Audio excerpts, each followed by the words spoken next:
এই মুহূর্তে সৈনিকটি সমুদ্রের তীরে পা রাখলো, তার পায়ের নিচ থেকে এক অদ্ভুত শব্দ শোনা গেল। আসলে সেখানে তখন একটি সিনেমার শুটিং চলছিল, কিন্তু সেই সৈনিক যে ছিল সিনেমার মূল অভিনেতা এখন এক ভয়ঙ্কর বিপদে পড়েছে। তার মনে হলো সে যেন কোনো ল্যান্ডমাইনের উপর পা রেখেছে। ডিরেক্টর সঙ্গে সঙ্গে ভিডিও রেকর্ডিংটা রিওয়াইন্ড করে দেখলেন, সত্যি শব্দটা শোনা যাচ্ছিল। সবাই আতঙ্কে জমে গেল। ক্রু সদস্যদের একজন সাহস করে সামনে গেল, বালু সরাতেই দেখা গেল সত্যি সেখানে একটি ল্যান্ডমাইন। তখন সবাই বুঝতে পারলো তারা ভুল করে মাইনফিল্ড এলাকায় ঢুকে পড়েছে। ওদিকে মূল অভিনেতা নিজেকে সামলাতে পারছিল না, তার বন্দুকটা সরাতে দুইটি কাঠির সাহায্য নেওয়া হলো, কিন্তু অনেকক্ষণ একইভাবে দাঁড়িয়ে থাকার কারণে তার পায়ে তীব্র ব্যথা শুরু হলো। তাই তাকে সামান্য ভর দেয়া হলো এবং হেলমেট খুলে দেয়া হলো যেন সে কিছুটা স্বস্তি পায়। কিছুক্ষণ পর পুলিশও সেখানে এসে পৌঁছালো, কিন্তু ল্যান্ডমাইন দেখে তাদেরও মুখ শুকিয়ে গেল। তারা বলল তারাও কিছু করতে পারবে না। কিছু অপ্রয়োজনীয় কথা বলে তারা ফিরে গেল। তবুও আশা পুরোপুরি শেষ হয়নি। কাছের এক গ্রামে একজন অবসরপ্রাপ্ত সৈনিক ছিলেন, যিনি আগে বোমা নিষ্ক্রিয়করণ বিশেষজ্ঞ ছিলেন। তিনি পোশাক পরলেন, চশমা পরলেন, মাইনটা পরীক্ষা করলেন এবং বললেন, একটা ভালো খবর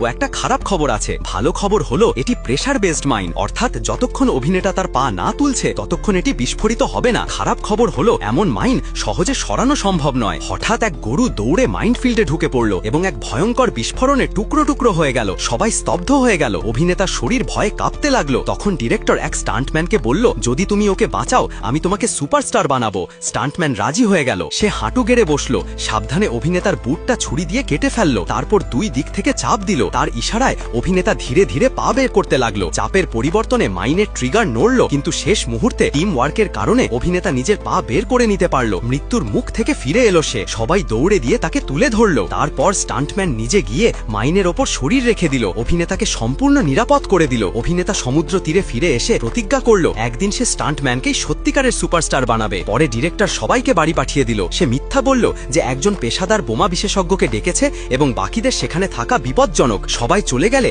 সে স্টান্টম্যানকে আসল সত্যিটা জানালো। সে শুধু মেন অভিনেতাকে বাঁচাতে স্টান্টম্যানকে বলি দিতে চেয়েছিল। একটুও দয়া না দেখিয়ে ডিরেক্টর চলে গেল আর স্টান্টম্যানকে মৃত্যু ভয়ে একা ফেলে রাখল।